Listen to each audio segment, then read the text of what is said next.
Hey guys, Sean here. Welcome to the F1 Word and to the first of 5 live streams across the weekend, starting today with the Qatar Grand Prix Sprint qualifying watch-along, and then of course ending with the race reaction on Sunday with the qualifying watch-along, the sprint race watch-along, the race watch-along, all sandwiched in between. So much live streaming. Can't wait to spend a weekend with you all. Hope you're all going to join me for as many of those as you can. Also, very quickly, apologies for 2 things. Firstly, forgetting to press play on the music for the countdown. Well done, Sean. And secondly, apologies as well if you've got a lot of scheduled live stream spam in your sub boxes today. That's just the only way I can do it for the embeds on the website. So, yeah, there you go. An apology, but it can't be helped. So yes, hope you're all having a good Friday. Had a good Friday. It's the end of the week, so if you work or you've been at school, then I hope you had a good one and you're ready for a good weekend. Lots of action, like I say, to come. And actually, this weekend looks a hell of a lot closer than I thought it was going to be. I thought McLaren were going to rock up this weekend and just disappear with it, probably a 1-2, and maybe even wrap up the Constructors' title as well. As it turns out, Ferrari have turned up. That's based on one practice session, of course. We can't get too excited, but they have turned up, and it looks like quite a bit of a mixed pack as well. I know that when you've got one practice session across a race weekend, things aren't always representative because people are doing different programs depending on when they're focusing on one lap pace, race pace, or whatever. But it looks interesting. It looks very, very interesting. On that note, I will run you through the results from FP1. But it's still called FP1, even though it's the only one. So I suppose practice is what we should have gone with there. Session, by the way, gets waited about half an hour for anybody asking. But yes, so Charles Leclerc topped the first and only practice session of the weekend with a 1:21.953. He was 4 tenths clear of Lando Norris in the McLaren, with Oscar Piastri just a few hundredths further back in third. Carlos Sainz 4th and Yuki Tsunoda 5th. Great result for him. Valtteri Bottas up in 6th place, with Lance Stroll 7th. He was 3rd at one point, and George Russell in 8th, with Alex Albon in 9th and Lewis Hamilton rounding out the top 10. Max Verstappen was only 11th, with Fernando Alonso 12th, Nico Hulkenberg 13th, and Liam Lawson in 14th place. Pierre Gasly was the first of the Alpines, 15th, but I think they were one of the few, if not only, teams not to run soft tyres today, so that's why they're so far down there. 16th place for Kevin Magnussen, 17th for Zhou, 18th for Sergio Perez. Curiously enough as well, I was looking at the multi-viewer stuff, he's not just slow in one specific part of the track, he is slow everywhere. He's well down the order in sectors 1, 2 and 3, so I hope he can find some pace later this weekend, because it sounds like the only way he's saving a seat is if he wins this weekend, the next weekend, but we'll see how that goes. Franco Colapinto, 19th for him, and Esteban Ocon 20th in the second Alpine. And they said Renault, but it's an Alpine, isn't it? Even more so next year. There is a poll as well, by the way. Please do vote. There's a reason for this poll. It's a bit of a weird one. A few people have said to me they don't give a tiny rat's backside about the Constructors' Championship. So I thought I'd ask you guys. Yes, no, or indifferent so far. 55% of you do care, 26% of you don't care, and 18% are indifferent. And I know Kevin N, who's here, who actually part of the reason I did this poll, Kevin, was because of what you said yesterday on the preview, is that nobody gives a damn about the Constructors. I think your exact words were boring. So there we go, Kevin, just for you, that poll. I should have put your name in there somewhere. But yeah, so look, I've said it so many times over the last few weeks. I'm not as bothered about it as the Drivers' Championship. I don't think many people are, but it's where the big money is, and of course the wind tunnel time and things like that. So it's an important championship to keep an eye on. It would be nice to have some sort of decider in Abu Dhabi, given that the Drivers is done. In case you didn't miss that news last week, yes, spoiler alert. Drivers done. It's all over. But yeah, no, something to fight for in Abu Dhabi would be good. I know we've got that really cool battle between Haas, RB, and Alpine for 6th place, which I'm guessing Kevin will care even less about than the top of the table. But there you go. But no, I do care. I keep an eye on it, but obviously the prestige is the Drivers' Championship, isn't it? And Max Verstappen is the world champion again, so that's done and dusted. He can try and help Red Bull get into the Constructors' fight. I'm trying to I think this is between McLaren and Ferrari. I really do, and that's very much how it's shaping up this weekend as well, as things stand.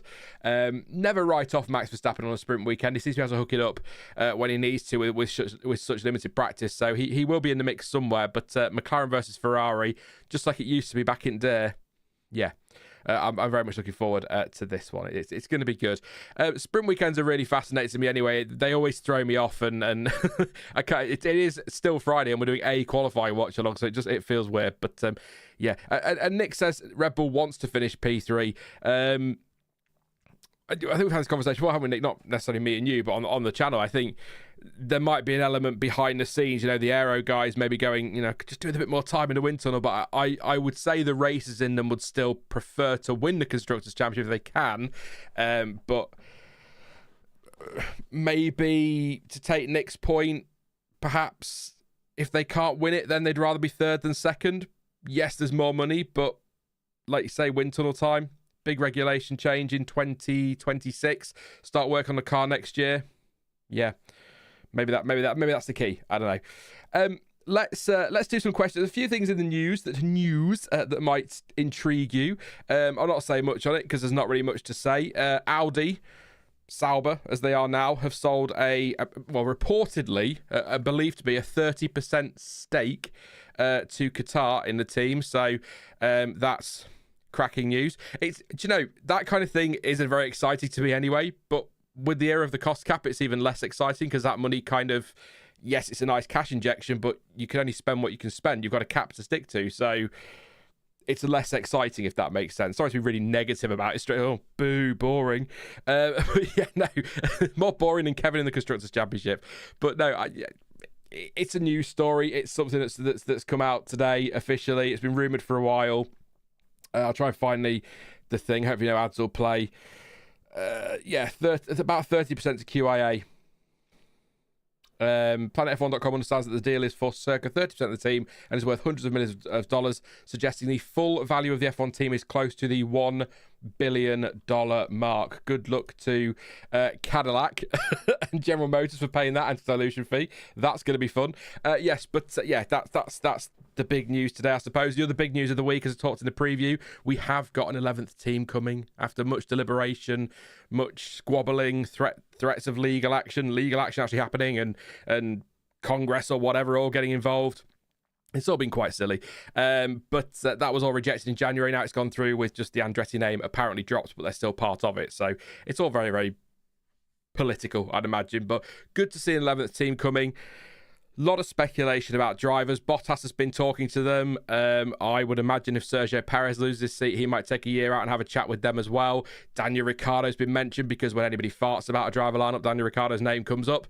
And the obvious pick for one of the seats is Colton Herta, but then there's the question mark over super license. So, yeah, it's American team, American driver. I'd be amazed if they're not pushing for Colton Herta. As for who comes in alongside him, I think someone like a Bottas, a Perez, all right, not in great form, but that kind of experience in Formula One might be a good thing for the team in their first season or two on the grid. So, not a terrible idea, but it's good news. I'm happy to have an 11th team. It's more seats, but then I kind of feel like a year, 2-3 years down the line, we're going to be sort of going, could really do with a 12th team and a few more seats on the grid, because there's still these drivers that many of us will feel should be in Formula One who don't get into Formula One or have earned their right to be there and don't get their shot. But that's the way of it. Not enough seats. Let me know what you think about the Cadillac thing. If you've got any questions, throw them in chat as well. I'm just trying to find if there's any other news. I can say news, I don't know why. Any more interesting stuff other than just driver quotes, really. Still talk about Franco Colapinto to Williams to RB. The latest rumour seems to be he will go to RB and Lawson will go to Red Bull, but there's nothing anywhere near official on that one. That was the other one I wanted to talk about, actually, on the subject of Red Bull. It's Helmut Marko's comments about Yuki Tsunoda. So Yuki Tsunoda got a little bit open, let's say, about his feelings around the seat. He was asked about it. He says, to be honest, I don't know. Even whatever they say in the interview, even they say Yuki is in the mix. I don't know if that's the truth or to be honest. So yeah, I hope I'm in the mix. And if not, I don't know what I should do more than this, to be honest. I'll just keep pushing and things I can control. And those things, the Red Bull seat, they decide everything. I'm sure if I'm in the seat, I can fight for a high Constructors' Championship position and what they want. Cheeky. But other things, politics, they decide what they want. Helmut Marko, though, has said that he lacks continuity and stability. which is absolutely hilarious to me as a statement. Where's the actual line? Talk about Yuki. Says he has now delivered 2 very good races in Brazil and Las Vegas. Unfortunately, he made 2 stupid mistakes in Brazil before that. Yuki has the speed, but he lacks continuity and stability. But when it works for him, it works very well. So, Yuki Tsunoda lacks continuity and stability.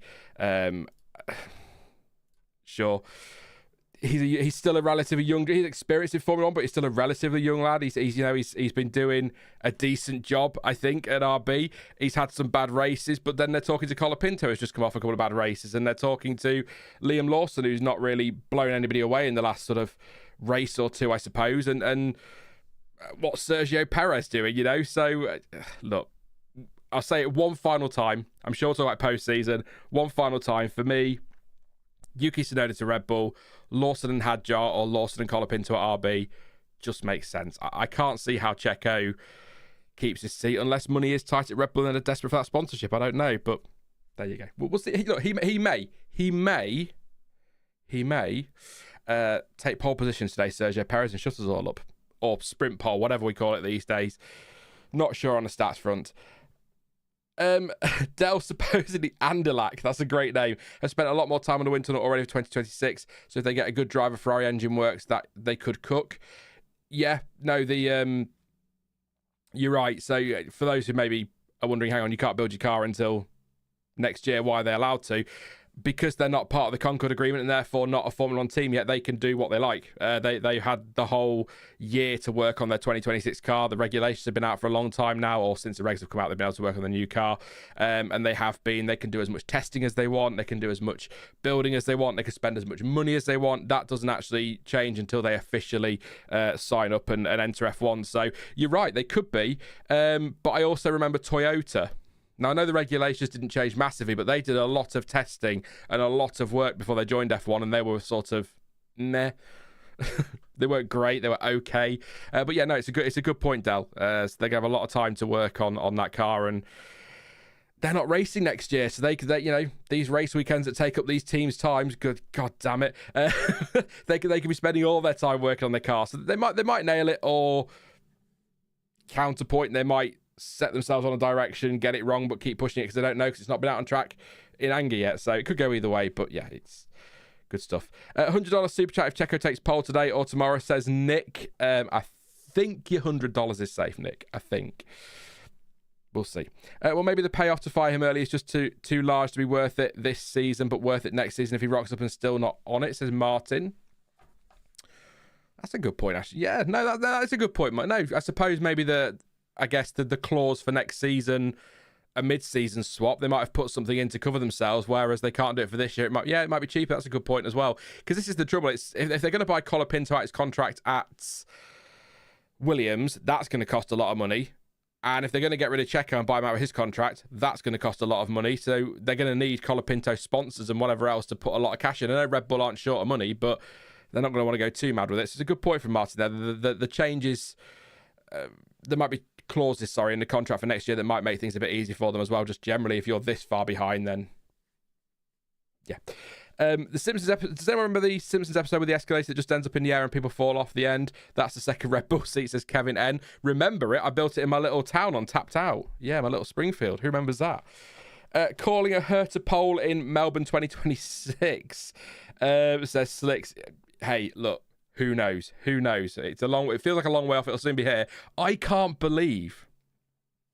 I know if you're a regular to the channel, this won't surprise you that I have no idea about the concept of time. I can't seem to grasp it. But I cannot believe that we're at the penultimate race weekend of the season already. I've been recording winter content. I'm going on holiday in 2 weeks' time. It's just nothing makes sense to me. I can't believe we're here, and it's such a shame because it's been such a good season. Actually, on and off track, hasn't it? It's been a bit bitchy off track at times, but it's actually been generally quite a good season on and off track. Lots to talk about, lots to get excited about, and the racing as well. There have been some duds, of course, I have, but the racing for the most part has been pretty competitive and fun to watch. So it's kind of flown by. So I guess time flies when you're having fun and all of that. But yeah, it has. I agree, Inca. The whole year just in general has gone very, very quick. It's Abu Dhabi next week, which is difficult to get excited about anyway. But yeah, that was my point. Just me having a moment again. Yes, Sean, that's how time passes. It's just the way it works. It's great. It's great. You know me by now. You know me with me. The Hatbrust on the Marco comment says, has Marco looked at, checks notes, his own team? Yeah, exactly. Audi got that 33% personnel cost cap increase due to high costs of living in Switzerland. Will Cadillac get the same since US salaries are much higher than the UK? I don't know, Del. I'll try and remember that comment. I might pop it to the people in the Planet F1 chat and see if they can ask around. That's a good question, actually. Yeah, I don't know whether I just have to see if anyone's replied to you.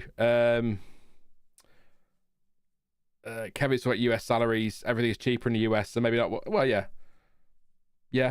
I'll see if anyone knows what the salaries are like in the US versus the UK. There are people better sort of more knowledgeable about it than me on that one. So, but it's a fair point. If Audi can push that through before they even got here, then maybe. You always call it Andretti Cadillac. It's called I like Andalac. That's quite cool. But the other thing I read as well the other day. It was on social media. Someone saying that they're just not really excited by the Cadillac brand. So is there anybody out there in chat who's watching who, watches racing in America or in the US generally? Is the Cadillac, I mean, I've heard of Cadillac, so it must be a pretty big name, if I've heard of it. But outside of Formula One, I don't know a lot. Vauxhall Astra and all that. But yeah, are they a massive brand? Do they excite you? I'm not. Andretti was a name that excited me because, the racing pedigree that comes with it. But Cadillac race, don't they? They race elsewhere. They do well in the States. So, yeah, I was quite surprised to see a few people saying that it's not a name that really gets them excited, which was a surprise. Any thoughts on Mick leaving Mercedes? Says Ace. Yeah, not really. It's not. I mean, he's gone to Alpine. He's staying with Alpine in WEC, so he's got a seat somewhere, so that's good. Mick Schumacher's a name. He, like Daniel Ricciardo, just every time a seat opens up or someone's looking for a driver, his name gets thrown in there. And I said this weeks and weeks, maybe months ago now. I just don't feel like he's really on anybody's list, anywhere near the top of anyone's list as a driver in F1. So I'm glad he's got a seat somewhere because, I want to see drivers racing. That's what they do, whatever that series is.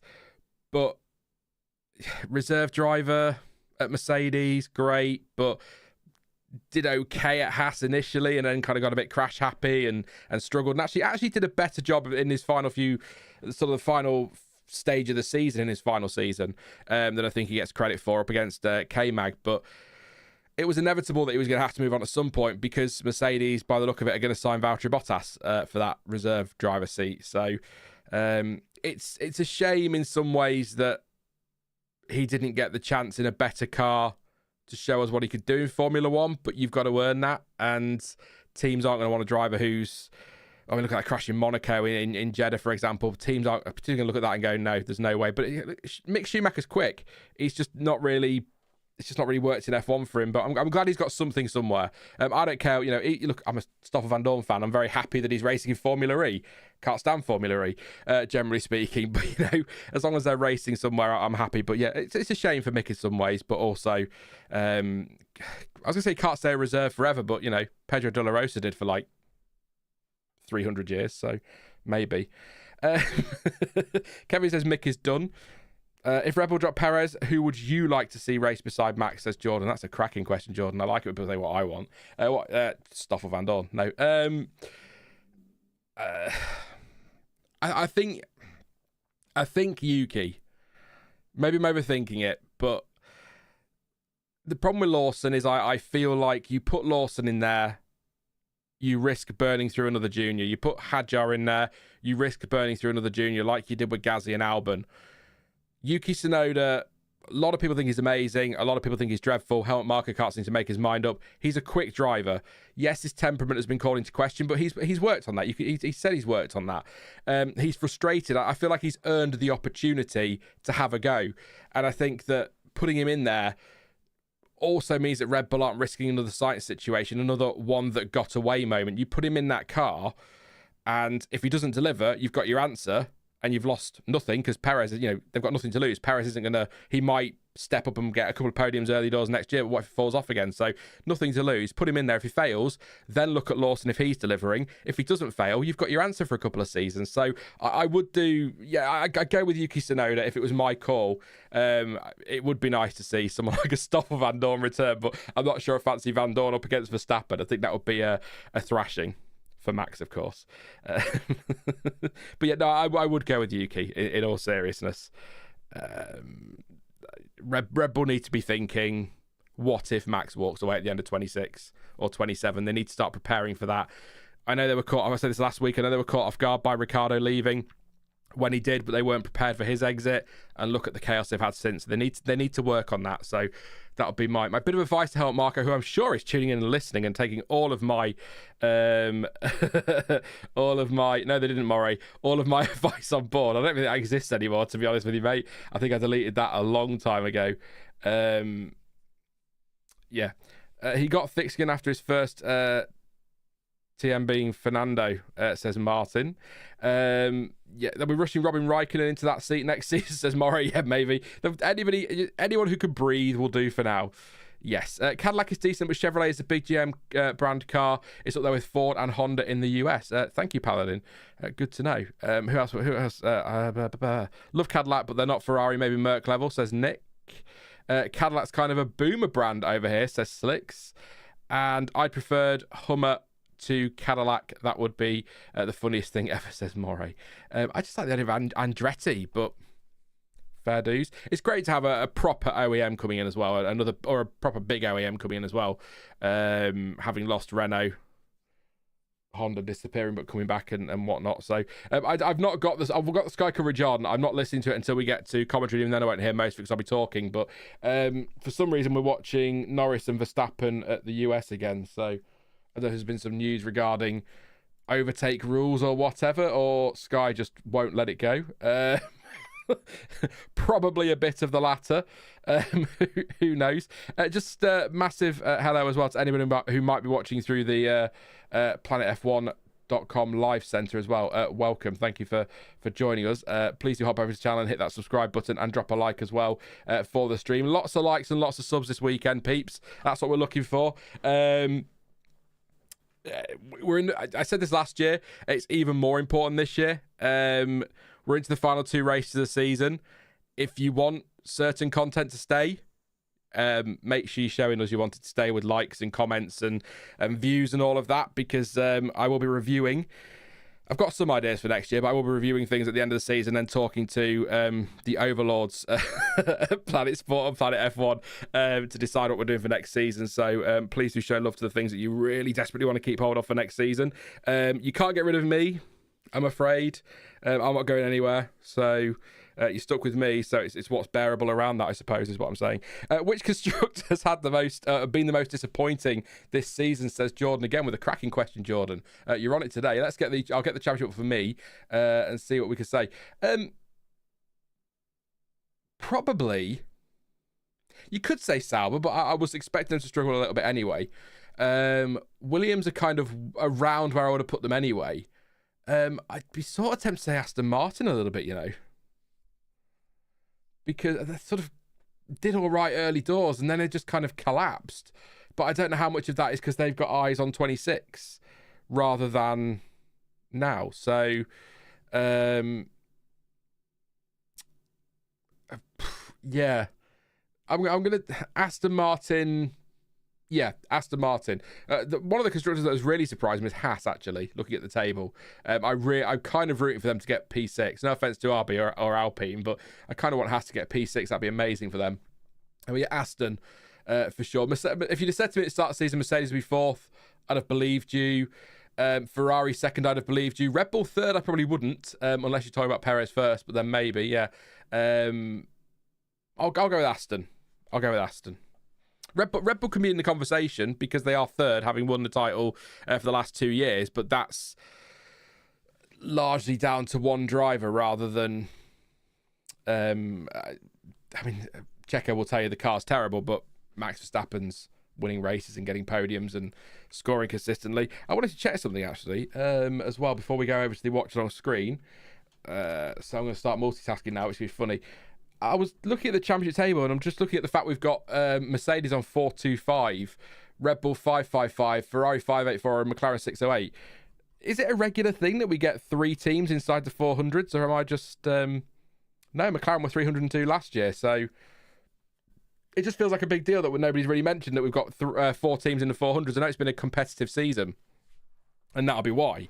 But yeah, I was looking at it and going, that's quite a massive jump back to 5th, which always tends to be when you're dealing with sort of a 2-tier championship almost. But that feels quite significant having those teams on those points.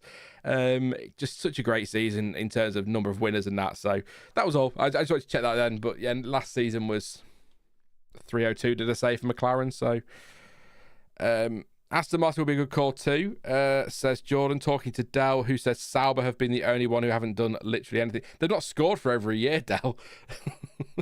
Which is, sorry Pascal if you're here anywhere. Sorry to ruin your day again, just to remind you of that one. But that's kind of bonkers, isn't it? Desperate for Sauber to score something. And if practice is anything to go off, which, you know, as somebody said earlier, the first rule of racing is ignore practice. I think I caught that out of the corner of my eye. You probably can't really pay much attention to, but if that's anything to go by, they might have a shot at some points this weekend, or a point, just 1 point. 1 point. I don't like seeing pointless teams on the grid or in the championship. It's not good. Alpine, bad performance, and then firing tons of loyal people to get a Merc engine instead. It was a good point from Maury, actually. The brand as a whole, yes.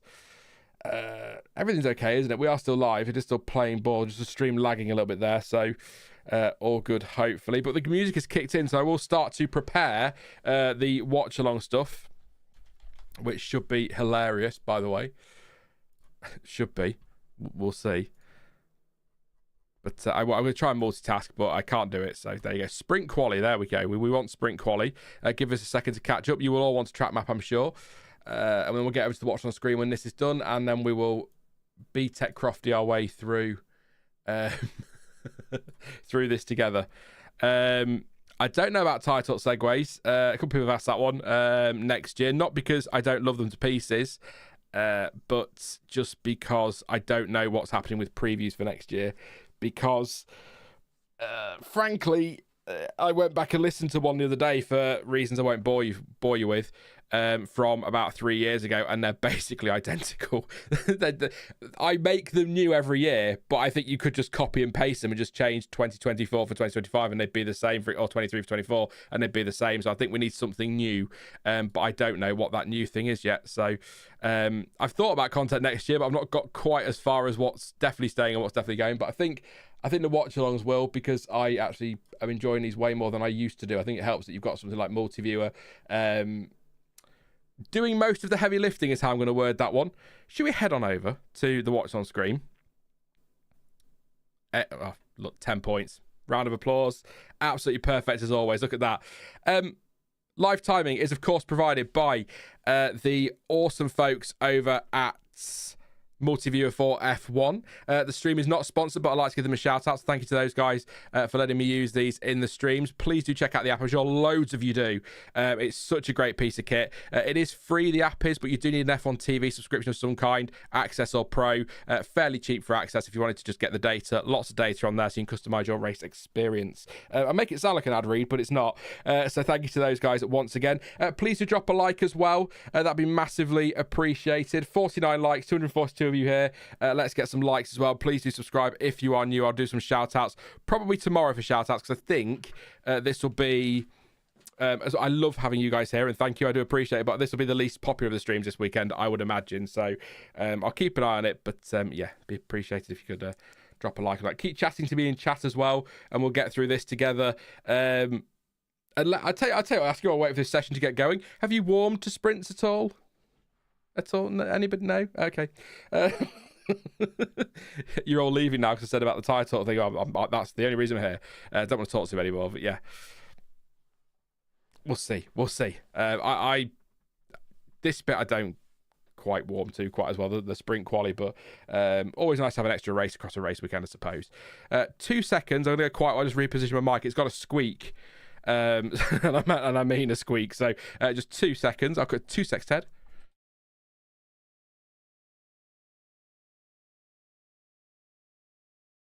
There we go. That'll do. Better position. Hopefully, I'll be able to keep up with all of this. We've got obviously mandated tyres and all of that wonderful stuff. So Pascal enjoys the sprints. I like the sprints a lot more than the constructors' title, says Kevin. There are probably some pretty awful things in life that you prefer over the constructors' title. There, we are green. We are go. Sat here waffling away. Ace says, still hate them, but this weekend there's a large chance for Ferrari to close the gap and make it to Abu Dhabi for the World Constructors' Championship. Good points. I think McLaren have got to do something like finish 1-2 in both the races, haven't they, this weekend? They've got it's 21 points or more. There is a debate around whether it be 20, because you could technically have both teams on the same number of wins come Abu Dhabi, and then Countback would go to second place, but and then eventually third place, and of course goal difference. It doesn't go to goal difference, there are no goals. We are green. We've got cars on track. Straight out there, we've got Stroll, Magnussen, Zhou. We've got a couple of others as well. I think I saw a Ferrari just go out. We've got a bit of a lag on the track map again. We had this the other day, so hopefully that'll refresh in time. If not, I'll close it all and try something out. Dan says, can you update the track map to show Santa Sleighs for cars in Abu Dhabi? I mean, I'll put the idea to multi-viewer. I can't promise. I'll tell you why it's lagging. Oh, come on, Sean, wake up. You've not synced it to the TV. 9,000 milliseconds. Apply. There we go. That should be all right now. Yes. It's got a delay, so I'll try and sync it up. But that does also cause a bit of lagging in the race reaction. So, yeah. I'll pitch it to them, Dan. I suspect the answer's no, but maybe I'll put a Santa hat in the top left corner or something on the logo, see if I can get Dan, other Dan, not you, Dan, to work on that this week. Just put a Santa hat somewhere. Because it will be December, of course. December, yes. Soon be Christmas. I'll go on holiday on the 16th. Now we're exciting. Don't worry, just going to go and have a break. Stay in a forest for a week. In a building, not just lay on the floor for a week because I'm depressed or something. But yeah, no. Back to the sprint. Let's crack on, Sean. Lots of cars out there. We'll get lots of action today. Obviously, medium tyres only in this session, and then that's the same for Q or SQ2, and then of course we've got the softs for SQ3. First out there is Magnussen, purple in the first sector, obviously, therefore. Stroll going through as well, the first sector, a 31.2. Magnussen, a 31 flat, and Zhou, a 31.4. This track will ramp up, by the way. So I think Pirelli put it at number 4 on their track evolution chart. So, yeah. Flaming Tornado's put a £500 bet on a 1-2 for Sauber. If that comes true, drinks on Flaming Tornado. If that comes true, houses on Flaming Tornado. Magnussen goes fastest initially, then a 1:23.750. These sessions are shorter, of course. Will be a shorter stream as a result, obviously, but lots still to come this weekend. So if you've got some burning questions, keep them saved up for tomorrow and Sunday. Plenty to get through. Very much looking forward to spending the weekend with you, like I said earlier. Yes, there is. There absolutely is. Stroll, 23. It was Stroll. Took me too long to remember who that was then. Lance Stroll, 23.9. Zhou, 24.6. So these times will come down. Bottas goes fastest for now on a 23.4. Sainz over the line, only second on a 22.5. So good luck that from Bottas for the first blows, if you like. Here comes Leclerc, though. Would imagine he'll be right up there with his teammate. In fact, he goes fastest on a 23.2 as we come to 8 minutes to go. These sessions fly by in SQ. Always do. Obviously, personal best for everybody out there at the moment, or most cars, because they are just setting their first times. Very dusty out there, particularly offline. It's just a very dusty track. Not a massive surprise, I suppose, given its location. Colapinto goes to 7th place on a 25.683. Max Verstappen now coming round through turn 16 and onto the start-finish straight to set a 1:23.291 and move into second place. Lawson will be next across the line to start his lap. Norris sitting in the first sector, 30.8 for Leclerc, and it's a 30.6 for Norris, 30.636. Piastri's on a lap as well now. Hulkenberg and Russell coming across the line too. So yeah, lots of lap times going to come flying. This is going to be like a fruit machine, as Martin Brundle would put it. They're just going to keep tumbling and tumbling, and this is going to go, as it always seems to the SQ, go right down to last across the line, pretty much, I think. Pierre Gasly moves into 5th place. Can he have a good showing like he did last time out in Las Vegas? That was a surprise lap in quali, wasn't it? So Ocon moves into 8th place. Who has yet to set a lap? Quite a few at the moment. The 2 McLarens, of course, they're doing that now. Norris is purple and purple. Lots of traffic out there. I struggle with corners on this track, corner numbers, so I have to keep looking at the track map because they all seem to look quite similar, but they're not. They're not totally similar, but you take my point. Norris goes fastest on a 22.785. He says, how is Sainz slower than Bottas? He is, isn't he? Yeah, about a 10th. That's not good enough for a 10th there. So he's well off. So more than a 10th, in fact. So maybe just a sloppy lap. We might see a replay. We've got the gravel on the outside of some corners, so maybe he's caught the edge of that. I don't know. But we've seen a lot of wide moments through practice, which, adds to the drama, doesn't it, for the weekend? Lawson moves into 13th place. It's just time after time after time. Here's Piastri. What can he do? Only 6th for Piastri, though, on a 23.556. Don't know if there's any traffic or anything out of there. Maybe. It is quite a trafficy track. Let's put it that way. Trafficy track. That's not even a word. Russell goes second on a 22.811. Tsunoda goes 7th. He's been pacey so far this weekend. But it's just going to be, like I say, lap after lap after lap now. Times will keep improving. Track will rubber in. The dust will clear. And then it'll be not a reset tomorrow, but there'll be dust to clear again. Perez is down in the elimination zone with Lawson, Zhou, Colapinto and Alonso, but Alonso has not set a time yet. Bottas improving in the first sector, but slower, not a personal best in the middle sector. 400th down on Norris. Sainz is going quicker, Yinka, don't worry. He is purple in the first sector. He is green in the second sector, so he's getting there. 30.2 in the first and a 27.8 in the second. Stroll moves into 4th place. 23.198 with a fastest final sector as well. Bottas now 4th. Pascal, calm down. Up in 4th place with Bottas. 5 minutes to go. Alonso up to 7th. Yes, I'm trying to keep up with it all. I'll let you know what's going on. I may have to give up, but I will try my best. Sainz goes fastest on a 22.261. Lots of lap times. Leclerc now tops that 122.156. So Ferrari very much in the game here. I would imagine there's more to come from McLaren than that. I'd be surprised if there isn't, but we shall see in about 4.5 minutes. But at the moment, we need improvement from quite a few drivers. Getting to that in just a second. Watching Liam Lawson now on the replay, very wide on the exit of a corner.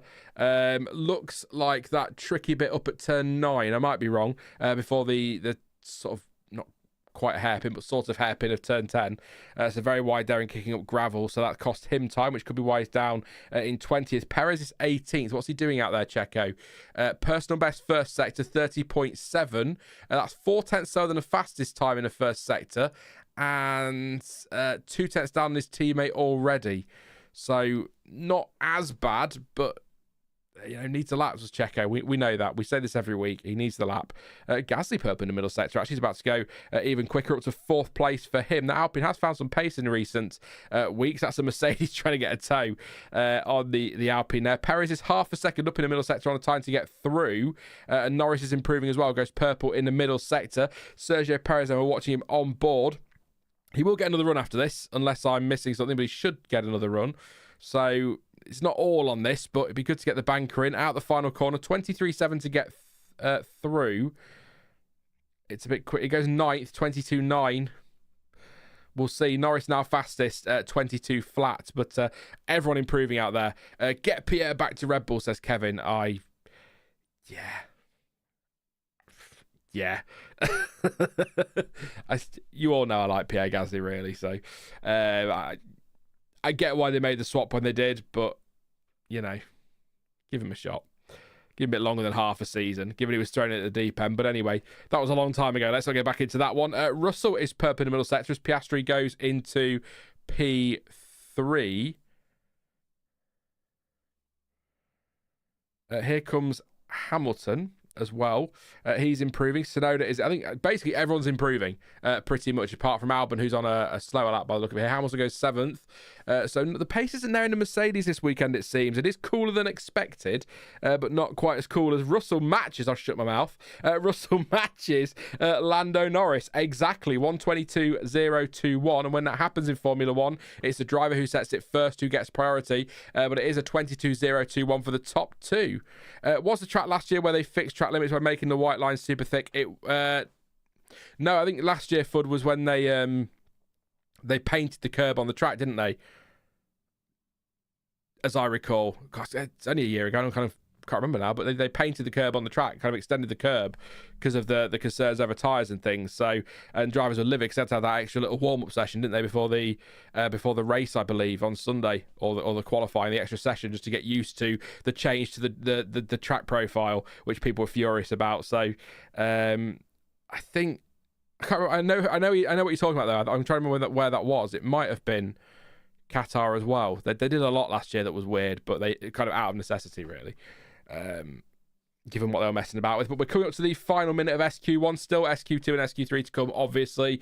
Shorter than usual qualifying. So 22.7 is the knockout time, apparently, which means, according to that, if that's true, Hamilton isn't completely safe. Tsunoda, Magnussen, Bottas, Perez, Lawson, Albon, Ocon, Stroll, Alonso, Zhou, Hulkenberg, and Colapinto are all in big trouble. Obviously, those bottom 5 are, because they're in the bottom 5, Sean. There you go. 50 seconds to go. I'll try to remember to put the checkered flag out today on time for a change. That would be a laugh, wouldn't it? I think I saw a new boom arm. It's squeaking, it's buckling, it's, yeah. Don't get the low profile blue one for sure SM7Bs. They're a bit heavy. Yes. Anyway, just a bit of advice there. Anyway, right, who needs to do what? So Alonso is improving, so that's good. Good for him in 17th place. Ocon on the bubble at the moment. These times will, again, keep tumbling, and they will tumble big time now. But I think a lot of drivers need a lap here. I would say if the cut-off's 22.7 and Hamilton's a 22.672, I would say everybody from Hamilton down definitely needs to go again. Probably throw Gasly in there as well. But Ocon moves up to 9th place. Hamilton might be all right there then. Ocon does improve up to 9th on a 1:22.906. That's not going to meet the cutoff though. Stroll goes 6th on a 22.522. He's had his Weetabix this morning, or this afternoon, or this evening. 21.356 for Norris. He improves and stays fastest. So Russell hasn't matched him now. Magnussen goes 7th on a 22.560. Bottas still 13th. Hulkenberg now goes 8th, 22.569. The flag is out. That is the end of the session. Let's get these guys across. Alonso goes 6th. There is some pace there in the Aston. Can they convert that into the rest of the weekend? Hopefully. Sainz goes 2nd on a 21.8. Albon is improving. So Perez, Lawson. Perez goes 13th. But Bottas, Lawson, Albon, Zhou, and Colapinto now in the bottom 5. Lawson jumps out and knocks Perez down to 14th. I have a horrible feeling over this is going. Bottas goes 7th. What a lap for Valtteri Bottas. And if there's trouble here for Perez. Ocon, I think, is done. He's not going to get another one in. Where is he? No, he's not. This is all on Albon, Zhou, Tsunoda, Colapinto here. And Albon goes into 15th place. And Sergio Perez is out of SQ1. Zhou goes 19th on a 1:22.948. That's a shame, but Bottas is right there. Verstappen improves to 4th on a 22.033. Will Tsunoda knock Albon out? No, he doesn't, but does stay behind Perez. So good news for Perez. He's at least out-qualified one of the Red Bull cars this weekend by 0.004 of a second.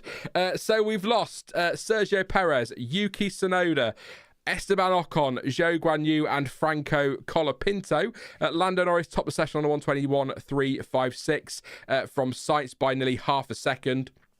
Russell was 3rd, Verstappen 4th, and Hamilton in 5th place. It was 6th for Leclerc, 7th for Piastri, 8th for Alonso, 9th for Bottas, 10th for Stroll. I don't know which is more surprising there, to be honest. Magnussen 11th, Hulkenberg 12th, Gasly 13th, Lawson 14th, Albon 15th, and out go Perez, Tsunoda, Ocon, Zhou, and Colapinto.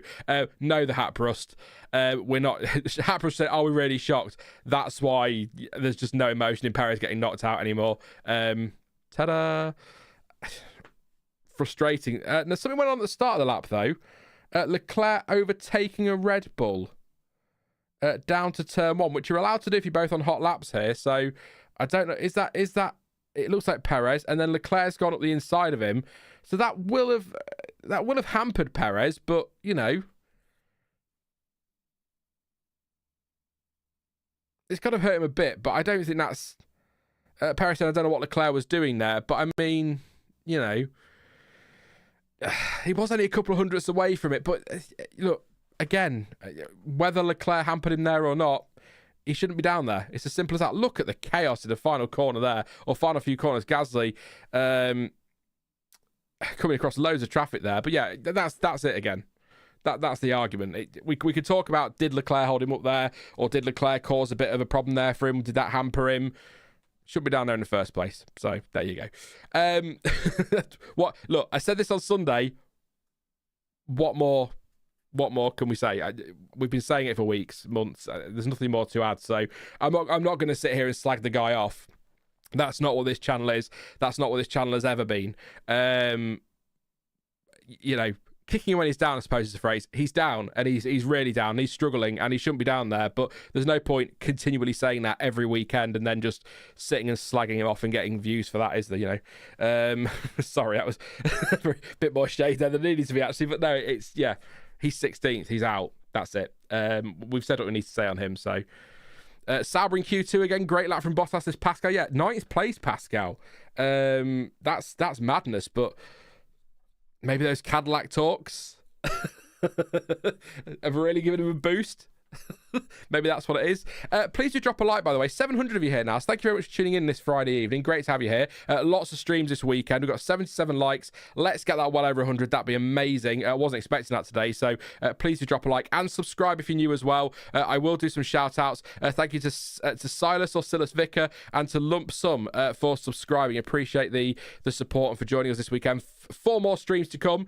We've got the sprint race watch along tomorrow, the qualifying watch along tomorrow afternoon, and then we've got the race watch along on Sunday, and then of course shortly after that, about an hour and a half, 2 hours later, I'll be live with Stuart to debrief the whole weekend in the race reaction.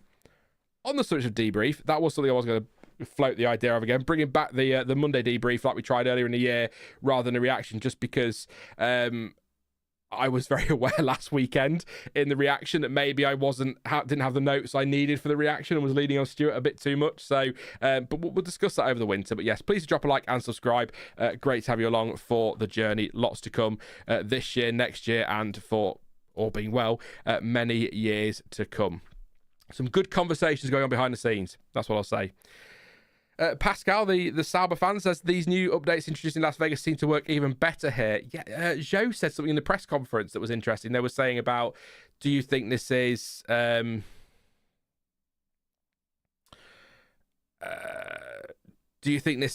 track specific? The results they had last year with last weekend, we're getting into Q2. Was it track specific or updates? And he said that he thinks it's more to do with updates than the track. So this is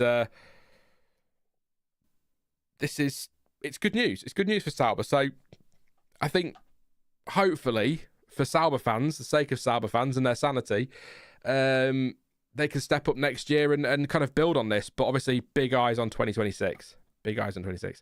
What a nice day today. Short trading day and an F1 sprint. Is it? Why is it? Oh, Thanksgiving, I'm guessing, Kevin. Was that yesterday? Why do I think Thanksgiving was yesterday? Was it the 28th? I always get Thanksgiving wrong, so I'll wait for confirmation. So no, said I don't understand, man. They just said, yeah, copy, man. You get short trading days for Black Friday. Say what? That sucks.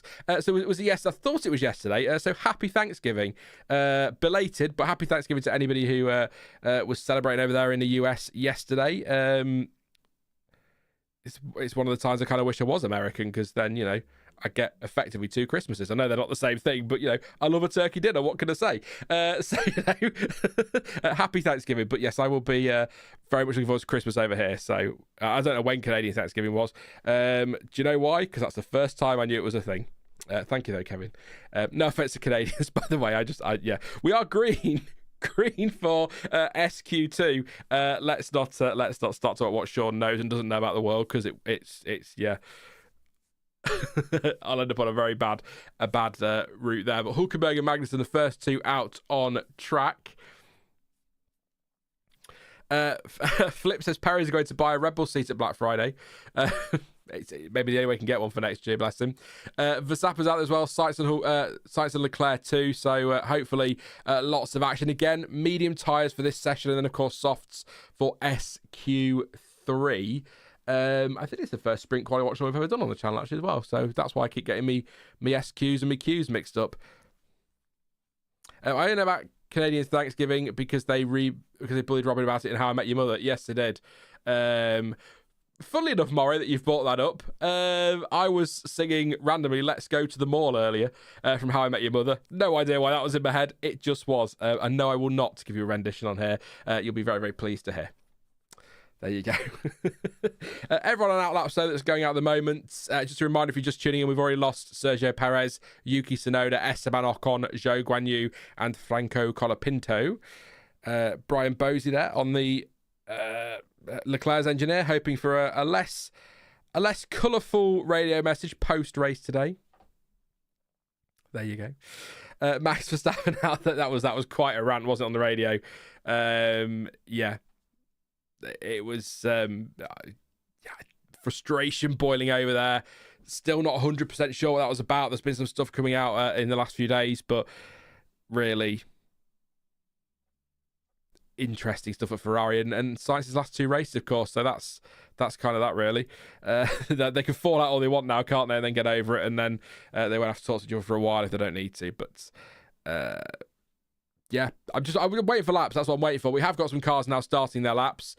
We have got Hulkenberg, purple in the first sector, obviously, because he's the first one through there. Verstappen's on his lap, Magnussen as well. Traffic is such a pain here, but thankfully, as the session goes down and the cars drop out, hopefully it won't be too bad later in the session. But then sometimes fewer cars, they seem to find each other more easily for some reason, because they all go out at the same time, don't they? That'll be why. Does anyone have a link to a live broadcast with Drivers Radio? They've got Drivers Radio on the F1, not the F1, the Multiview for F1 app.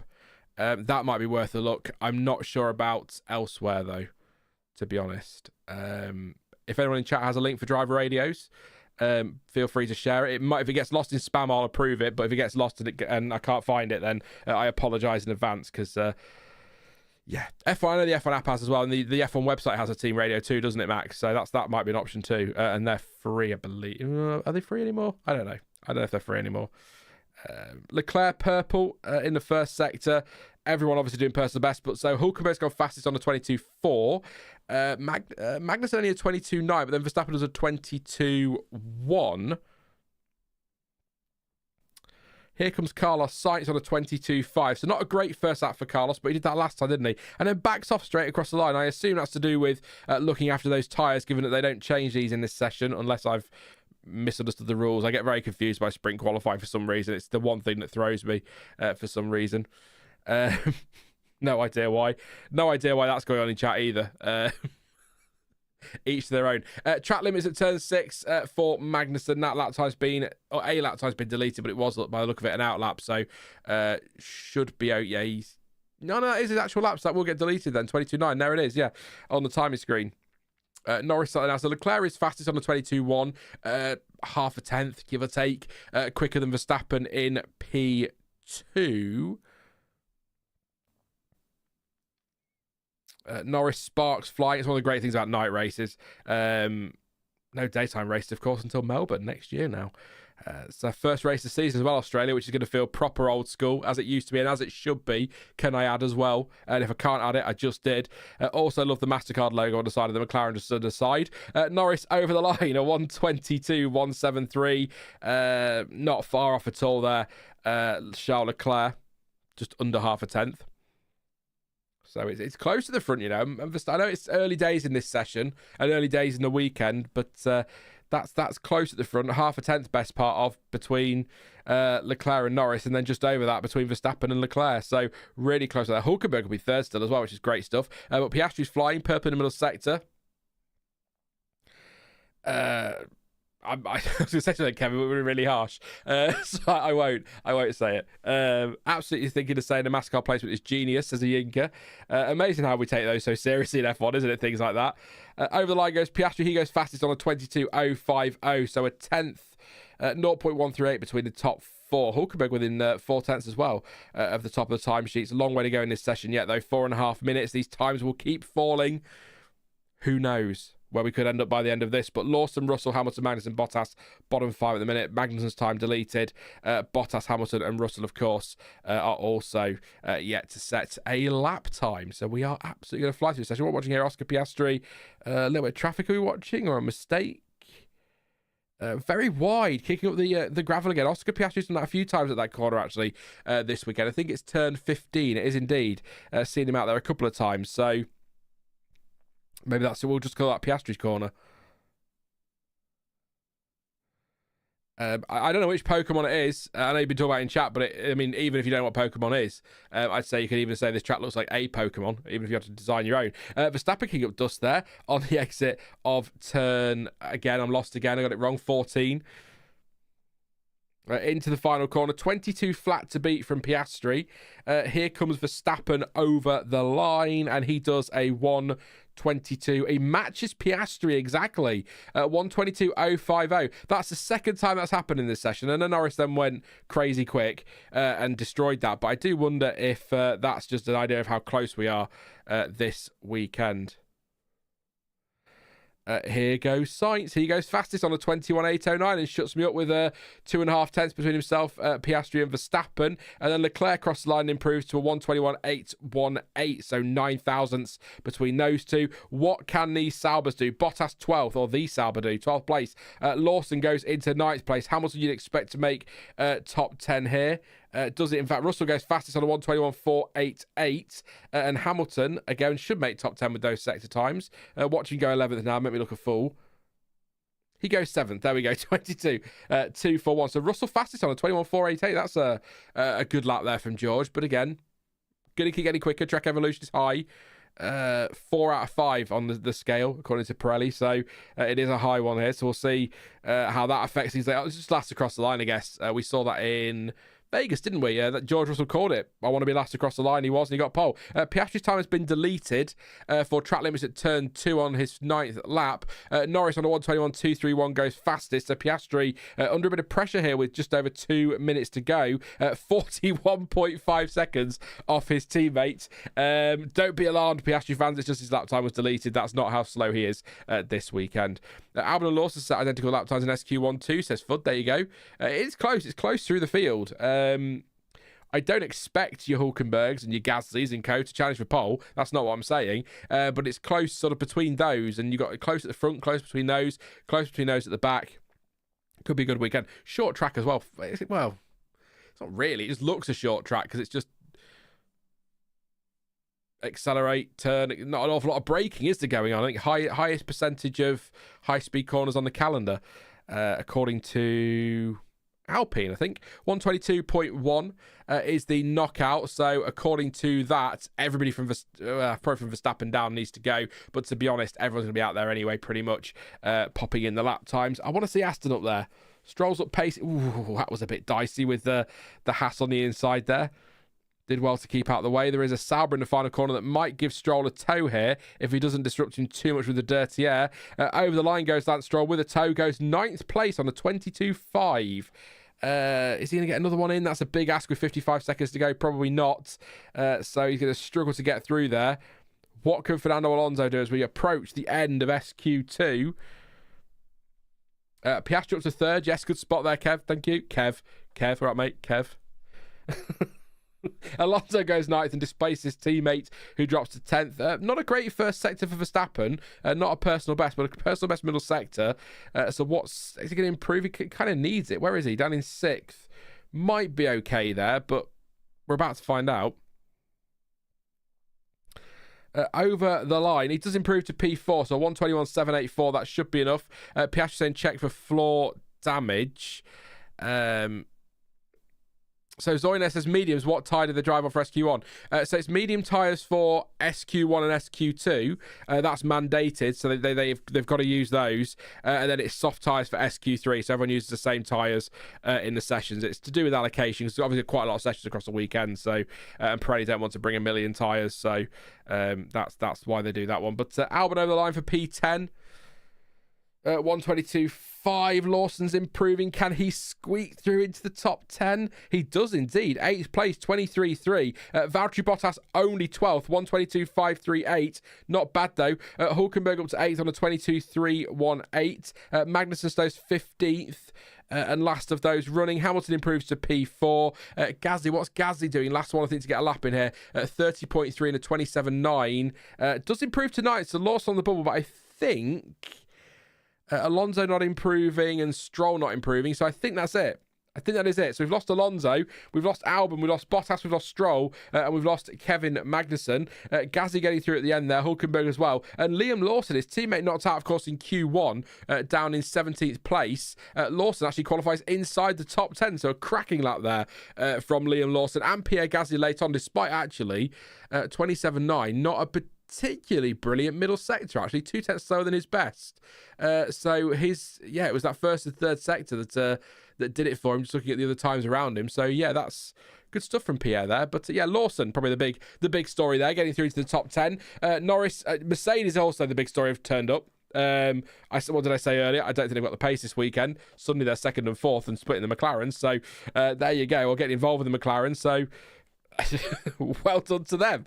Thank you everyone, by the way, for 100 likes. We got to 100. Over 1,000 of you here on this Friday evening, so please do drop a like if you are new, and subscribe, or if you enjoy the stream, of course. And if you're new, please do subscribe as well. I'll do some shout outs in between the sessions if I get the opportunity to. But yeah, please do drop a like and subscribe. Really appreciate the support. Lots to come this weekend. Just a reminder for those who have turned up, because we've got another 300 of you here. We're live tomorrow for the sprint race. We are live tomorrow for normal qualifying. Then we're live for the race race watch along and race reaction on Sunday. Even I'm confused, so I don't know how you guys are supposed to keep up. And apologies again, by the way, if you are subscribed, for the scheduling stream spam in your sub boxes. That was just because we needed to get the thank you Rob Sharp for subscribing, appreciate that.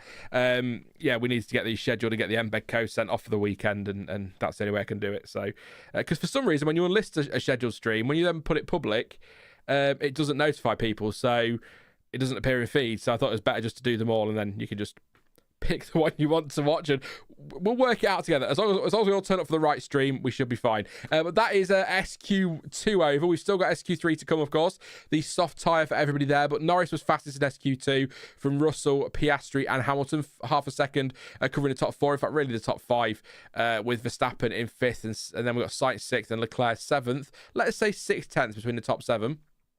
Nico Hulkenberg is 8th with Gasly 9th and Lawson in 10th, so they'll get a run on the soft tyre here. We've got Alonso 11th, he's out. What's he out by? 600ths?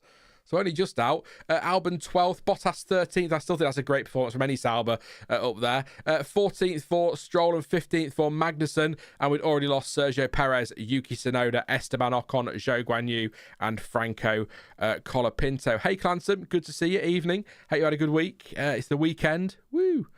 hope you had a good one. Busy for me. Busy for me getting all this ready and the preview, and obviously, Farming Simulator has to take a day to do that. Had things to do on the farm. So that's why. So we've got SQ3 coming up, and I think we've got a... Who's getting pole then? Go on. Tell me who's getting pole. Are we calling it pole? Who's getting P1 on the grid for the sprint? Give me a surname. What are you going with? I'm going to go with... I said Norris on Thursday. It is closer than I thought it was going to be this weekend, but I would still say I'd stick by Norris as well.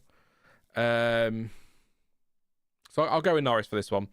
I'll stick by I'll be bold and stick by my predictions for a change. Thank you very much to David Panduro as well for subscribing. Really appreciate you joining us here on the channel. Again, lots to come between now and the end of the season and the end of the year and next season and forever.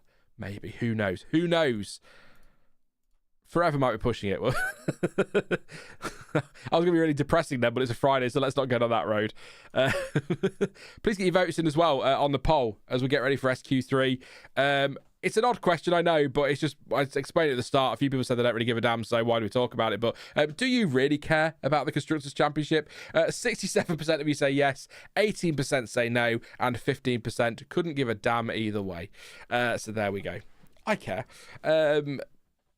Just not as much as the drivers, obviously. Thank you, Maury. You were gonna sing one way or another today, weren't you? It's as simple as that. Flip says Norris. Fud's gone with Hamilton. Flaming Tornado says Stoff. Thank you very much. Poo-ass is what I'm going to call you, says Leclerc. Rapid Rip says Verstappen. Russell for Clansom. Lando for Flip. I've done that one. Kevin says Lando. Malush says Lewis. Russell Pole for Ben. Zethra goes with Russell. Yinka goes with Norris. P1 has to go with Leclerc. Says Bosquado. Bo Squared. Oh my god, why did that take me 12 attempts? There we go. Apologies, I got there in the end. Hulkenberg for Moray. Formula Info says Norris. I'm not going to sing that, Chantel, but if that gets in my head, I'll start on the We Buy Any Car ads and then we're in trouble. Zerada says Max. Chantel says Lando. Yeah, lots of Lando. Yeah, Kevin said they were boring. AT says Charles. Would love to be Lewis, but George more likely, says Clansom. Can we just switch Lando with Leclerc or Max? Says Julieta. Oh, dearie me. Checo for Johnny P1. That'd be a push, Johnny. Red Beer says Gasly. There you go. I gave you a few shout outs there as well as we went along. So, yes, I'll stick with Norris. Thank you to Nishai as well for subscribing. Thank you very much for joining us on the channel. It is all about the constructors, really, isn't it? The drivers is done, well and truly done. Again, spoiler alert. It's over. I still, obviously, Ferrari fan, would love Ferrari to do it. I still think McLaren have just about got it. It's not a guarantee, but I think they should be good. McLaren. 2 secs, Ted. We'll have a drink.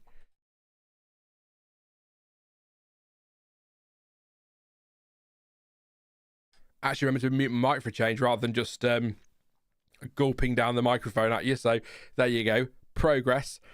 Thank you as well to subscribing for. I'm going to butcher your name. I'm so sorry. Saravanan. Major, thank you very much. Appreciate that. Formula One fan says, you guys think Lando could win the sprint? He was I think I've got Lando for sprint quali, sprint, and then I've gone Piastri for quali and the race because I really want Piastri to get his first pole before the end of the season. And I'd love him to win as well. People will question some of the decisions this year by McLaren, but I think Piastri has done the job he's been asked to do whenever he's been asked to do it. And I think, if he could get a win before the end of the season, I think that'd be it'd be good for him. Good for him. What we're watching here, we've got a Ferrari coming out of the garage, and we've got an Alpine in front of Max, and then Max is going to... Whoa! Max went to overtake. The Alpine pulled out in front of him. It wasn't that close to the Alpine, but then Max kind of went to the inside lane, if you like, to go past, and then there was a mechanic there and another car pulling out an RB, I think, and then he thought better of it. So it was. I thought it was going to get bad then, but it wasn't. It was okay. He backed out of it, but yes. Thank you to Fernando for subscribing. Appreciate the support. We are underway for the final session of SQ3. It's only an 8-minute session, so this will be quick. Again, track keeps ramping up, so we're going to see what happens there. We've got Norris, Russell, Hamilton, Verstappen, Sainz, Leclerc, Gasly, Lawson, Piastri, and Hulkenberg as the drivers out on track for this session. Of course, we've lost everybody else, including I think Tsunoda, a bit of a surprise down there, actually, in 17th. Perez, of course, as well. Bottas did a great job for 13th, but not quite enough for Q3. Albon was 12th, so good stuff from him. But yeah, quite a few have fallen already, of course, which is why we're only left with 10. I don't need to explain that. You guys are way more intelligent than I'm giving you credit for there. You can work it out. Here we go then. Verstappen is starting his lap. Russell and Sainz as well, or Sainz and Russell. Let's see who's going to get the lap times. Well, this is going to be quite rapid, actually, because you're going to get, 8 minutes. So, out lap, hot lap, cool down, hot lap, end, roughly, isn't it? By the time you're done, you get 2 runs if you're quick here. You're not gonna be looking at 3 or 4 runs. But yes, Hulkenberg's still in the pits, so I'm assuming we'll see. I was just gonna say they might think Sauber about saving a set of tyres here, and not Sauber, Haas save a set of tyres here, and just they're going to be around 10th anyway, kind of bank that and take the tyres, but we'll see. I'm sure it'll come out. I'm pretty sure. Thank you for subscribing, Chantal. Appreciate that. Great to have you on board for the for the rest of the season and beyond, hopefully. We're a bit crackers here, but we get there in the end. We love a waffle and any kind of food reference. For some reason, waffles, crackers, cheese. Leclerc purple. Lawson goes fastest, 22.5. It's 22.3 for Gasly, who now tops the times. 2 tenths just over ahead of Lawson. But it's purple and purple for Leclerc so far. Not a huge surprise. Verstappen, I think he had a bit of a traffic there with Sainz. But his middle sector is not good. 33.7, for example, 27.5 for Leclerc, so only a 36.4 for Verstappen, so clearly not as quick as he can go there. Leclerc does go fastest on a 21.7. Norris, though, is purple in the first sector. A little bit quicker, actually, about 3 tenths quicker than Leclerc coming through there. Hamilton goes up to 4th.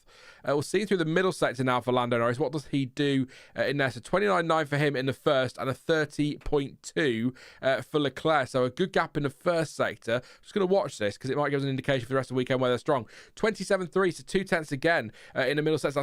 That's getting off a half a second up now on Charles Leclerc. It's a very hot lap from Lando Norris. I just had a feeling going this weekend that McLaren were going to be rapid in the team to beat, and it's looking very much like that is the case here. Obviously, again, a long way to go in the weekend.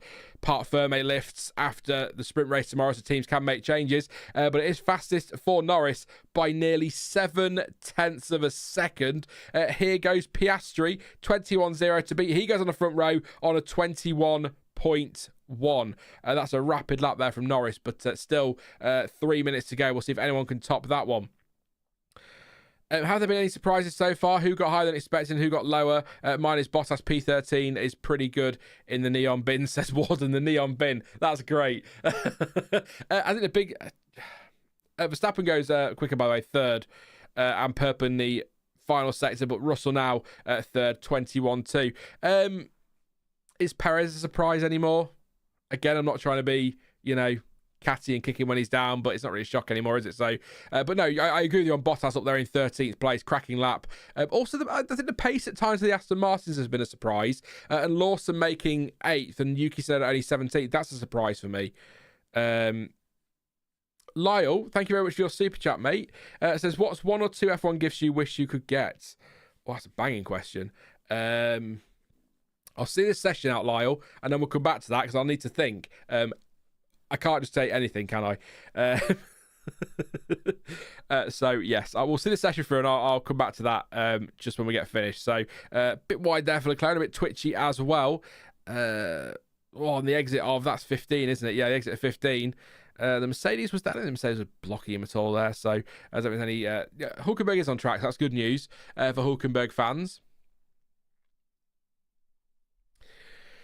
Hulkenberg 10th at the moment, no time. Sainz is a 9th, 43.2. This is where we're going to get the idea. So I think Hulkenberg's sort of going in what we'll call the gap. But here go Norris and Piastri for. It is going to be one more run for everybody. So Norris is fastest. Then it's Piastri, Russell, Verstappen, Hamilton, Leclerc, Gasly, Lawson, Sainz and Hulkenberg, who is just on his one and only flying lap now. Half a second down on Norris, which if that was to continue, would put him around about 6th. But I suspect he'll lose a bit more time through here. So we'll see how things unfold for the Hulk. Hopefully, he can give us a big surprise here and take a shot pole position with the fastest middle sector the world has ever seen. I would be very surprised. Verstappen starts his lap as well. Then it's Russell, Hamilton, Lawson, and Sainz and Leclerc and Gasly. Hulkenberg is about to catch Gasly. Gasly gets nicely out of the way, and round he goes. I'm watching on the track map and not TV. Why aren't I watching on TV? He's got the gyro cam on this weekend. Hulkenberg, he seems to have.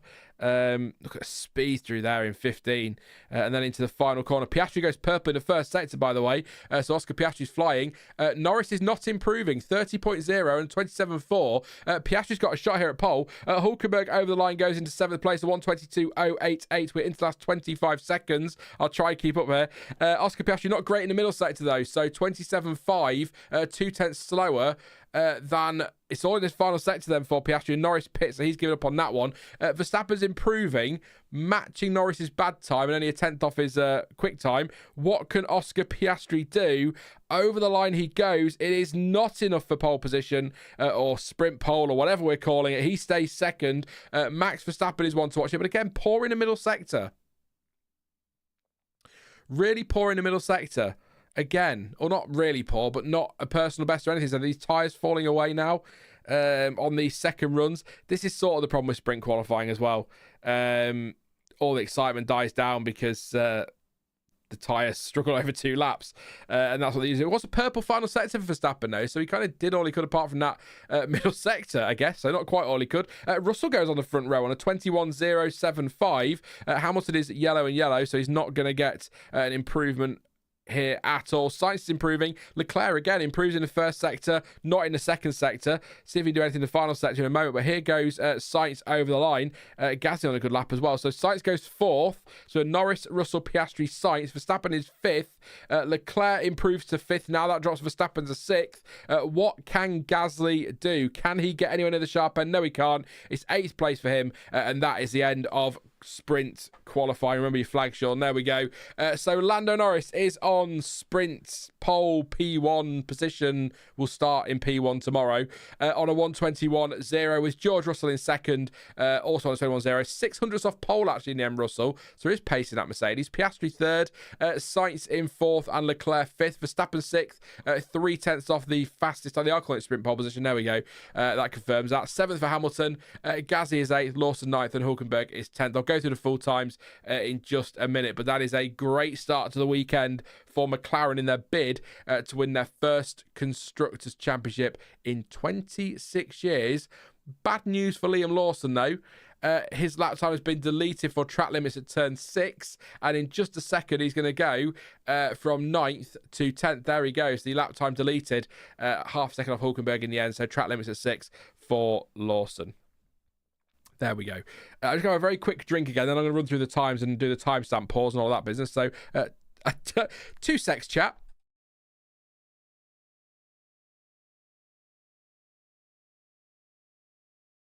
I will say as well, very quickly, sorry. If you are going to disappear now that the session is over, thank you so much for tuning in. 1,000 of you here, please do drop a like before you go, and subscribe as well if you are new. Thank you again. To Rob, to Silas, to David, to Nishai, to Saravana, to Fernando, to Zil, to Nikolai, to Lyle for his super chat, for Abhinav, and for, is it JPS Smoker? Thank you very much for subscribing, guys. Really appreciate the support. Please do sub and like before you go. And of course, we're live tomorrow for the Sprint Watch Along at, I believe, 1:30 p.m. GMT for a 2 p.m. lights out, and then of course live for the qualifying watch along, then live for the race watch along, then live for the race reaction, and then I'll go have a lie down and give my voice a rest ready for Abu Dhabi. There you go. So thank you very much, everyone, for subscribing and for joining me. Right then, I'm going to do the pause now, and I'm going to run through the times, and I'll go back to questions. Lando Norris is on sprint pole position for the Qatar Grand Prix. He's fastest on a 121.012. He was 600ths quicker than George Russell in the end, so Mercedes having more pace than I expected. But Oscar Piastri in 3rd. Basically a 10th and a half off his teammates. Carlos Sainz, 4th for Ferrari, lead Ferrari actually, with Leclerc just behind, about 300ths between them, 4th and 5th. Verstappen only 6th, 3/10 off the fastest time, but it is close in there. 7th for Hamilton, 4.5 off. 8th for Gasly, nearly a second off, but a decent lap for him. 9th for Hulkenberg, and Liam Lawson is 10th in the end. He did qualify 9th, but had his lap time deleted for track limits at turn 6, which dropped him down to 10th place. 11th for Fernando Alonso, 12th for Alex Albon, 13th for Bottas, cracking lap actually in that neon bin, as Warden called it, the Sauber. 14th for Stroll, 15th for Magnussen. They were knocked out in SQ2. And of course, we lost Perez, who's 16th, Tsunoda, who's 17th, Ocon 18th, Zhou 19th, and Colapinto 20th in SQ1. There we go. If you've got any questions or comments or anything you want me to answer or read out, obviously within reason, pop them in chat. We'll have a quick chat for 10 or 15 minutes and then we'll call it there. We won't stay live for too long after these streams because, again, there are so many to come this weekend and plenty of time to catch up, so I don't want to keep repeating myself. Thank you very much, Nikolai. It's great commentary, man. I appreciate that. Thank you so much. Always nice to sit and have a chat with you all through the sessions. Looking forward to the whole weekend with you, actually. Jack says, went to pick wedding rings today, and there's a possibility I might be getting a carbon fibre ring made from an XF1 car. Okay. There you go. I don't know. I'm going to surprise a lot of you here. I'm not a woman, so I don't know if that's something that I'd be interested in. But I would take that. I would marry you for the carbon fiber wedding ring, Jack. Let's move on very quickly from that conversation.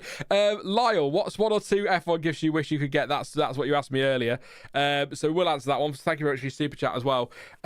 So I've got I think it's a 1.8 or a 118 model of Max Verstappen's Abu Dhabi 2021 car. On my shelf behind me. I bought that in the last few days, or in the last couple of weeks actually, or last few weeks. Absolutely love it. I would love to get that, but the 1994 Michael Schumacher Benetton, his first title, that would be incredible. I'd absolutely love that. And the other one, it's a gift I've kind of made up, but it's something that I wish existed, and it's something I would love, and that's a season ticket to Formula One. If you follow, I would absolutely love, to just be able to go to every race around the world and just follow the calendar. So, if not a season ticket, the money to do it would be absolutely incredible. So that would be my answer to that, Lyle. But honestly, any F1 merch. I've told you before, the D'Agostini subscriptions. I've got about 1 million Ferraris on my shelf behind me. I've got that Verstappen car. I've got my signed picture of Bianchi and his hat as well. I've got my Stoffel helmet, Verstappen helmet, Schumacher helmet, Senna helmet, Vettel stuff, caps everywhere, F1 manager stuff, all of which you may see next year on these streams. That's all I'm saying. If everything goes to plan, we shall see. Yeah. Face reveal when? You'll find out soon. And then you'll all go, oh, I wish we'd never asked.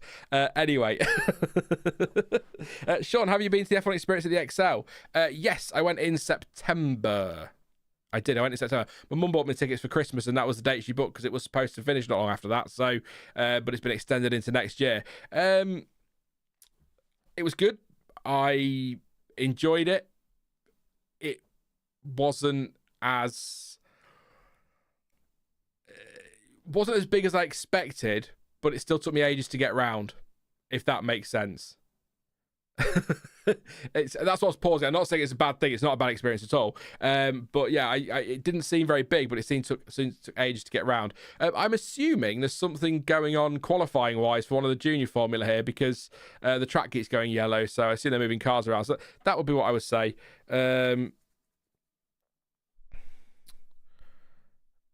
Yeah. I can imagine Clancy actually. It will be expensive to follow F1, but that would be the dream one day. You never know. I might win millions. Who knows, on the lottery that I don't play. Any questions regarding the session or the rest of the weekend then? Thank you, Lyle, again, for your super chat. That filled a few minutes. Didn't have a good waffle there. But yeah, I'd imagine it'll be crazy expensive. Dex says, my boy George killing it. I mean, what a weekend in... Well, I think we talked last weekend, didn't we, Dex? But what a weekend for Russell in Vegas. I mean, that was...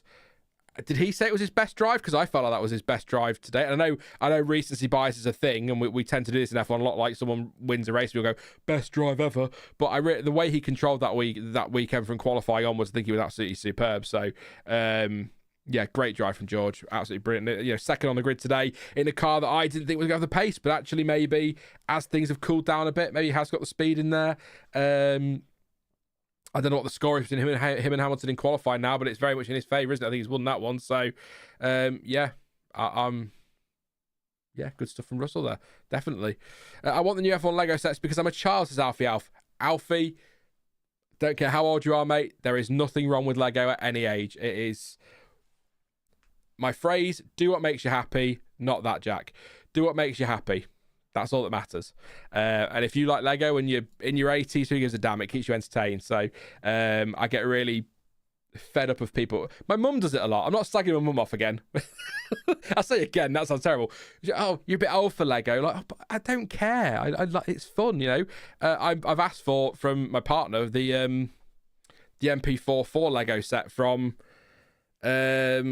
Well, Lego, the Senna one for Christmas. So there you go, and that'll go on my wall then as well. Kit Kat merchant out in SQ1 as usual, says Williams Lover. Kit Kat merchant's cracking. Give him a break. Yeah, let's not do that. Let's not do jokes. We're not doing jokes.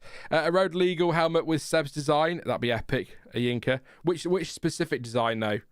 Is the white one with the German flag or his Abu Dhabi 2010 one? Love that helmet. Pascal says the 94 Schumacher Benz available Motorsport Total Germany 143 scale for Euros 139. That's not bad actually for that. I'll have a look at that, Pascal. Thank you. I just like his first title winning car. I'd like Hamilton's first title winning car. Schumacher's. I've got Verstappen's. I'd kind of like Senna's as well. You know, that just the first title or the first something winning. That's kind of what I would like. So, yeah, the white one with the German flag. Okay, yeah. Lego has an age range on the box of 4 to 99, so as long as you aren't 100, it's fine. Oh, what? So if I do somehow make 100, Yori, I can't even enjoy Lego anymore. Wow, what's the point? What's the point? 99 in 12 months for me, please. That'll do. No further. No further. It'd be a miracle if I got that far in the first place. Like the 10k stream or with more light, says Lee. That was so funny. Sure, I promised to do a face reveal at 10k, and I swore I'd never get there. I was like, there's no way I'll ever get to 10k. And then I did, and I was like, shit. So I was just really dim lights and a hat on, like hiding away because I'm such a wimp, and I have no idea why. Because my face. I did face cam on Twitch. There you go. Yes, Pac. Sorry, Pac. We're on Pac Sam. We're on a very random conversation here. SQ is over. Sprint qualifying is over. Lando Norris on pole. Russell second. Piastri third. Then we've got Sainz and Leclerc fourth and fifth. Verstappen sixth. Hamilton seventh. Gasly eighth. Hulkenberg ninth. And Lawson 10th. The big headlines, really. McLaren as quick as I expected them to be. Russell a big surprise, I think, in second place. Lawson making top 10, but that's a big headline for me because Tsunoda's down in 17th. And it's not really a big headline in the sense that it's surprising, but people will make sure it's a big headline. That's Perez out in SQ1. So they're your headlines, mate. So thank you for popping along. Sam, appreciate that. But yeah, sorry. If anyone's just tuning in, they're like, I thought this was an F1 thing. What's he talking about? But yeah, sorry. We go off on random tangents. I like to keep talking. You may have noticed. But yeah, any questions? We'll do another few minutes and then we'll call it there. If not, the talk to Oscar Piastri. Do like his hat this weekend, actually. I still need to order his Singapore helmet. I'm determined to get it. And I keep forgetting, but I think there's like 10% off on his site, which makes no difference to anything, but you know, it's money. Yeah, ideally related to the weekend. If not, then we'll do a few more silly questions or a few more bits of waffle and then we'll wrap it up. But thank you to those who are still here and haven't decided they can't put their ears through this anymore. I appreciate it. But yeah, I'm really looking forward to this weekend. It's a lot of streaming. It's a lot of talking. It's a lot of me. I appreciate that. But yeah, I'm looking forward to just relaxing with you all and getting excited for Formula One across the weekend. Lots of stuff. I do enjoy the sprint race. It's just not long enough, which I guess is why we have the Grand Prix on Sunday still, I suppose. Love quali, always love quali. And then of course race reaction with Stuart, which will be a lot of fun as well. So but yes, it's yes, Nick plays. It's all over today, all three of them. Yeah, the gap, Sam said the gap between Hamilton and Russell's surprising. Yeah, it's 0.4 of a second, isn't it? Yeah, basically. Yeah. No, you're right. That is quite a hefty gap. But then I kind of feel, not that Hamilton's always been that far off, but I kind of feel that's been one of the big stories this season, really, just how comfortable Russell's been in qualifying against a driver like Lewis Hamilton, who, among many other things in Formula One, is synonymous with his one-lap pace. So, but then Bottas used to deliver some stonking laps, didn't he, against him? So, yeah, but no, it's a good point, Sam. It's a good point. I'm going to keep an eye on that one. They'll finish together tomorrow, says Lump Sum, probably, yeah. Probably 5th and 6th or something. But, I mean, Verstappen 6th place, highlights for me. Again, I'm not going to keep kicking him while he's down, but, you know, Perez down in 16th, Verstappen up in 6th. I mean, that car isn't the quickest out there this weekend. It hasn't been the quickest, apart from in the wet in Brazil for a while, has it, really? And I know Perez is struggling with parts of the car, but Verstappen is still right up there. There's no reason, even if he's struggling with a car, for Perez to be knocked out in Q1. You know, 11th in Q2, maybe, but yeah, I just... The latest on Perez is there'll be a conversation or a meeting after Abu Dhabi, the Monday after Abu Dhabi, where they'll make a decision on the driver lineup. I said this last week, actually, so I am repeating myself, so I apologise, but I would both be surprised and not surprised if he stayed or left. I'm not really sure which way to call this, because I feel like if Lawson was the answer, they'd have confirmed him by now.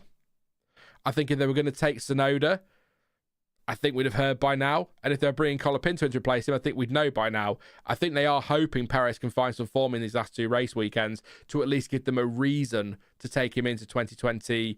But as Stuart said on Sunday with the Horner quotes he was reading, they've said that they can basically leave it until the week or the weekend of Australia if they want to. They can go right to next season. So the start of next season. So maybe they will just take the time over it and review all options. But it goes back to what I've said 3 million times this season. There was an option. He was available for free. I don't care if the dads don't get on, grow up. And now he's got to Williams next year. So that was your answer. But there we go. Maybe they'll go sign Colton Hurst before Cadillac can get there or something. Ask for some special dispensation. Who knows? Lando performing great. Absolutely. And you, Pam. 21-0 today. Only just, again, I'll make the point again. Surprised at Russell. That to get in that gap between the 2 McLarens and be that close to P1 when Norris was delivering a lap like that, I think that's a cracking performance from Lando Norris. But then more importantly than any of this, I just got a prediction right for the first time in ages on pole position, so I'm going to take that one. Such a shame with Sainz still not over it, says a Yinka. Carlos should have been at Red Bull, says Kevin. I heard a rumour they might bring in Isaac Hadjar, said Lump Sum. I think he's on the list for RB. But I don't think he's on the list for Red Bull. Yeah.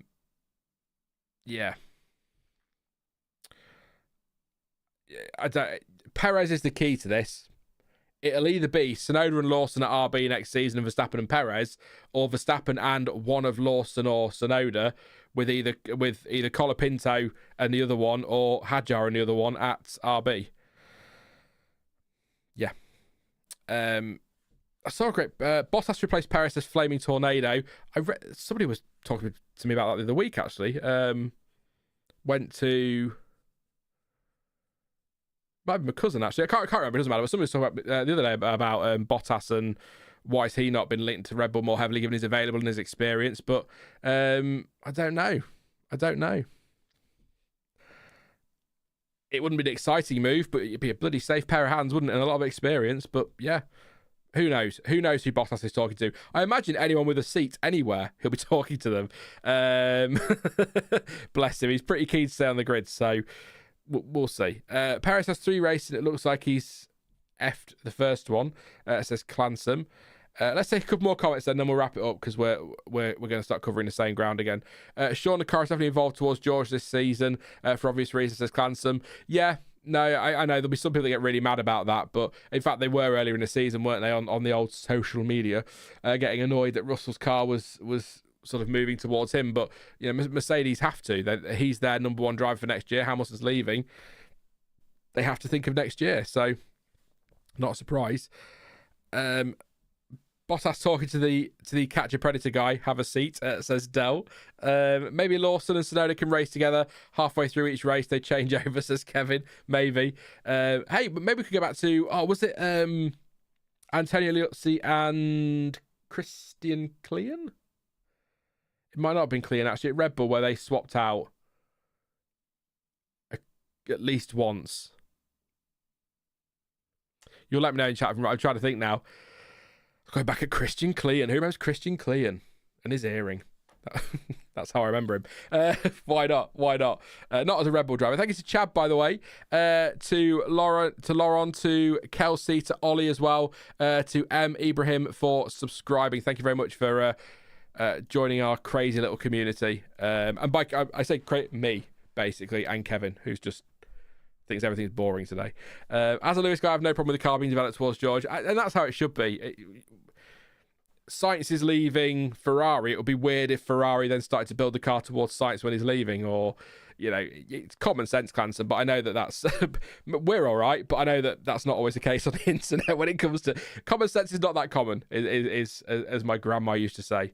It is done already. Exactly. Is it done already? Yeah. That's the problem with the sprint stuff. It's just not quite long enough. Yeah.